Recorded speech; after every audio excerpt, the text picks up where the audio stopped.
I'm Barry Tramel with the Oklahoman. Blood boils in Oklahoma this week. Bitter memories sprout and temperatures rise and the thirst for vengeance grows. Miami is coming to Owen Field. The ruffians who ruined the 80s for Sooner football fans, the rock video of a football program, is playing OU again. In Oklahoma, a hammer and sickle is more popular than that dastardly U on the side of hurricane helmets. But there's a problem with this belief that OU-Miami was and is a Garden of Eden battle between good and evil. The belief that OU-Miami is a resumption of the Crusades. Miami's family tree has a distinctive Okie cant to it. Like a William Faulkner novel or a seedy soap opera, the men who made Miami either came from Oklahoma or came here after their days in Coral Gables. This isn't the good guys against the infidels. This is infighting in King Louis's castle. Go back to 1973 when the first OU-Miami game commenced under innocent motive, and an epic Sooner team was pushed to the limit by a so-so Miami squad coached by Pete Elliott, a prime lieutenant of Bud Wilkinson in the glory days of the 50s. Pete set the stage for the Pirates of later years.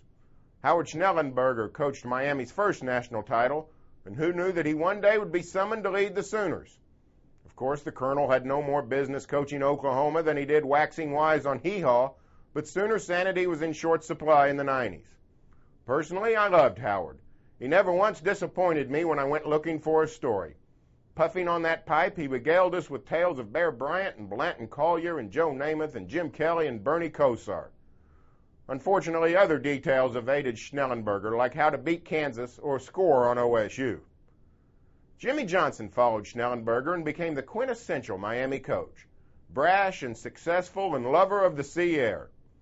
Johnson was hired away from Oklahoma State, but he had coached at OU under Chuck Fairbanks with Barry Switzer, once even driving around Norman dressed as a woman in some sort of bizarre ritual that still makes Switzer howl. Next at Miami came Dennis Erickson, winner of 2 national titles and void of Oklahoma ties. Except in December 1994, the Sooners got hot and heavy in talks with Erickson.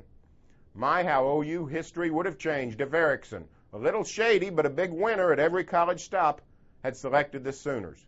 Instead, he went to the NFL Seahawks, and OU athletic director Donnie Duncan turned to Schnellenberger, setting off the chain of events that turned Bob Stoops into the Messiah. The next 2 Miami coaches couldn't be more Okie. Butch Davis went to high school in Bixby, coached at Pawhuska, Sand Springs, and Tulsa Rogers, then joined the OSU staff. Larry Coker trumped even that. Born in Waleetka, high school in Okemah, college in Tahlequah. Then Coker started coaching at Fairfax and Claremore, then became offensive coordinator at all 3 major colleges in the state, Tulsa, OSU, and OU. Larry Coker is more Oklahoman than Henry Bellman. Which brings us to the new Miami coach, Randy Shannon, whose only Oklahoma ties are the Sooners he corralled as a Miami linebacker in those 1980s showdowns. Uh-oh, OU fans. Considering the way Miami coaches and our beloved state are intertwined, I think we just found Bob Stoops' successor.